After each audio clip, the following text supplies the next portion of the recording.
ஓம் ஸ்ரீ சாய்ராம். என் அன்பு குழந்தையே, உன் சாயப்பா பேசுகிறேன். என் அன்பான பாசமான நேசமுள்ள அனைத்து மகள்களுக்கும் இனிய மகளிர் தினம் நல்வாழ்த்துக்கள். என்னுடைய அனைத்து மகள்களுக்கும் எப்போதும் என்னுடைய ஆசீர்வாதம் எப்போதும் உண்டு. பெண்களுடைய தியாகங்கள், அவர்களுடைய உழைப்பு, அது இந்த சமுதாயத்துக்கு எப்பவுமே ஒரு ஆதாரம். இந்த சமுதாயம் நல்லபடியா செழிக்க உதவுறவதான் பெண்.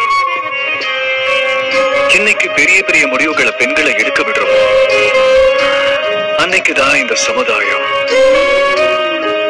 உண்மையா முழுமையான வெற்றியை பெற்றிருக்குன்னு அர்த்தமாகும். சமுதாயத்தோட சேர்த்து மக்களும் வளர்ச்சி அடைவாங்க. அல்லாஹ் மாலிக்.